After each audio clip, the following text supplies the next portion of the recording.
Hello friends, मैं doctor Sandeep Shukla आपका स्वागत करता हूं आपके अपने चैनल दीप फिजियोथेरेपी में। फ्रेंड्स, इस वीडियो में हम बात करेंगे ACL रिकंस्ट्रक्शन सर्जरी के बाद की फ़ेज़ 2 की एक्सरसाइज के बारे में। इससे पहले के वीडियो में हमने बात करी थी फ़ेज़ 1 की एक्सरसाइज के बारे में। 0 to 2 वीक्स की जो हमारा टाइम पीरियड होता है उसमें हमने नी को एक्सटेंड करने की, नी को स्ट्रेट करने की एक्सरसाइज सीखी थी। उसका लिंक मैंने डिस्क्रिप्शन में डाल दिया है। जो किसी ने अगर वो वीडियो ना देखा हो तो जाकर के डिस्क्रिप्शन से लिंक से आप जाकर के उस वीडियो को देख सकते हैं। अब इस वीडियो में हम बात करेंगे नी के रेंज ऑफ मोशन के बारे में। चलिए चलते हैं अब एक्सरसाइज के सेक्शन में। हमारी पहली एक्सरसाइज है exercise number 1, knee flexion on supine line. इसमें क्या करना है, पेशेंट को सीधा स्ट्रेट लेटना है और अपने नी को धीरे धीरे स्लाइड करते हुए बेंड करना है। जितना पेशेंट नी को बेंड कर पा रहा है उतना आराम से धीरे धीरे, बहुत ज़ोर ज़बरदस्ती नहीं करनी है, बिल्कुल स्लोली ग्रेजुअली धीरे धीरे हमें नी के फ्लेक्शन के रेंज ऑफ मोशन को बढ़ाना है।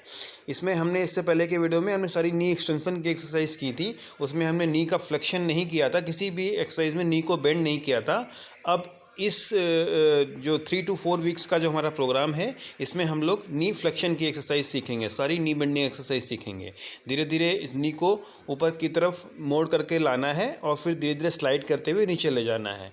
इस प्रोसेस को 10 टाइम्स रिपीट करेंगे। हमारी नेक्स्ट एक्सरसाइज है नी फ्लेक्शन ऑन हाई सिटिंग। इसमें पेशेंट को बेड पे ऐसे सीधे बैठा देना है और नी को धीरे धीरे नीचे की तरफ बेंड करना है और ऊपर की तरफ उठाना है।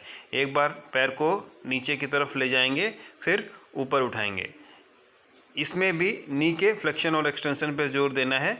जितना अभी हमने एक्सटेंशन की तो एक्सरसाइज सारी कर ली हैं, हमारे पैर का एक्सटेंशन नॉर्मल हो चुका है। अब हमें नी के फ्लेक्शन पर जोर देना है। इस प्रोसेस को भी 10 टाइम्स रिपीट करेंगे। Exercise number 3, VMO muscle strengthening.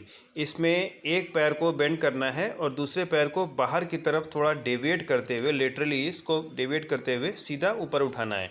ये हमारी VMO मसल होती है, वेस्टस मीडियलिस ऑब्लिक। इस मसल्स को स्ट्रेंथन करना है। जब तक ये मसल हमारी स्ट्रेंथन नहीं होगी तब तक हमारे पैर में प्रॉपर स्ट्रेंथ नहीं आएगी। तो पैर को ऐसे जब उठाएंगे तो हमारी VMO मसल जो है उसमें स्ट्रेंथ आएगी।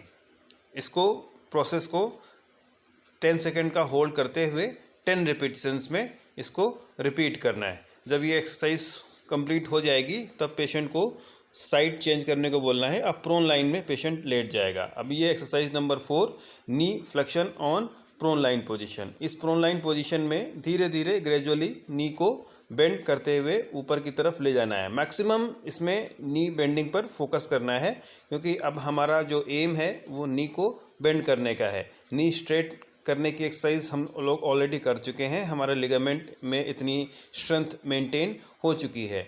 मेन इशू अब नी बेंडिंग का आता है इस फेज में, तो हमें उस एक्सरसाइज पर फोकस करके नी बेंडिंग को की रेंज को मैक्सिमम इंक्रीज करना है। इन 3 to 4 वीक्स के टाइम पीरियड में हम फुल नी का रेंज ऑफ मोशन लाने की कोशिश करेंगे। Exercise number 5, passive knee range of motion. इस एक्सरसाइज में पेशेंट को प्रोन लाइन में ही लेटा करके और थेरेपिस्ट क्या करते हैं, एक नी को अपने फोर्स से बेंड करते हैं। पेशेंट जितना एक्टिव फ्लेक्शन पेशेंट ने कर लिया उसके बाद इसको पैसिवली धीरे धीरे इसकी रेंज को बढ़ाना है। जितना पेशेंट कर पा रहा है उससे ऊपर फिर थेरेपिस्ट अपनी ताकत लगा करके और उसको ऊपर बेंड करने की कोशिश करते हैं। ये एक्सरसाइज आप लोग अगर अपने आप घर पे कर रहे हैं तो किसी की हेल्प लेके कर सकते हैं। अब साइड चेंज करते हुए सुपाइन लाइन में लेट करके और नी को 90 डिग्री पर बेंड करके और उसको रेंज को बढ़ाना है।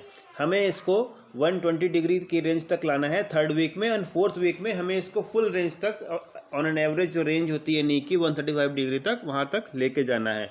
फुल नी बेंडिंग हमें इस वीक में कर लेनी है, जो हमारा इस फेज़ में कर लेनी है। 3 to 4 वीक्स का जो हमारा फेज़ है इसमें हमें नी बेंडिंग कर लेनी है। अब हम नेक्स्ट एक्सरसाइज की तरफ बढ़ते हैं। Exercise number 6, self stretching of hamstring. इसमें क्या करना है, पेशेंट को अपने थाइस के बैक साइड से अपने हाथों से इसको पकड़ करके और नी को ऊपर, पैर को ऊपर की तरफ स्ट्रेच करना है। इसमें हमारी हैमस्ट्रिंग जो मसल है उसकी फुल स्ट्रेचिंग हो जाती है। जब तक हैमस्ट्रिंग स्ट्रेच नहीं होगी पैर रिलैक्स नहीं होगा और मसल्स रिलैक्स नहीं होंगे जिससे कि नी में प्रॉपर स्टेबिलिटी नहीं आएगी। इस प्रोसेस को भी 10 टाइम्स रिपीट करते हुए इस एक्सरसाइज को यहाँ पर क्लोज करते हैं। अब हमारी नेक्स्ट एक्सरसाइज है पार्शियल वेट बेयरिंग। इसमें पेशेंट को खड़े होकर के एक पैर को ऊपर एक फुट स्टेप पे रख के और उस पर वेट देना है। इस पर धीरे धीरे अब हम वेट देना स्टार्ट कर रहे हैं। ये एक्सरसाइज हम 4th वीक से स्टार्ट करते हैं। 3rd वीक की हमारी नी बेंडिंग एक्सरसाइज हो गई। 4th वीक से हम लोग पार्शियल वेट बेयरिंग स्टार्ट कर देते हैं। इसमें एक पैर को, जिस पैर को जो ऑपरेटेड पैर है उसको स्टेप पे के ऊपर रखते हुए उसको पार्शियल वेट बेयर करना है। नेक्स्ट एक्सरसाइज है हमारी half squats with gym ball. इसमें जिम बॉल को दीवार के सहारे लगाते हुए और पेशेंट को बॉल को प्रेस करते हुए हाफ स्क्वाट्स करना है, हाफ सिटिंग करनी है। इस प्रोसेस को भी 10 टाइम्स रिपीट करना है।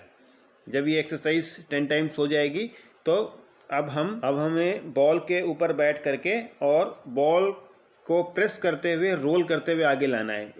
नी पर वेट देते हुए नी को बेंड करते हुए जाना है। इससे धीरे धीरे हमारा नी बेंडिंग पर एक तो नी बेंडिंग भी हो रही है और दूसरा इसमें वेट बेयरिंग एक्सरसाइज भी हो रही है। तो knee range of motion with weight bearing activity हमारी कंप्लीट हो जाएगी। इसके बाद हमारी नेक्स्ट एक्सरसाइज है एक्सरसाइज नंबर 9 साइकिलिंग।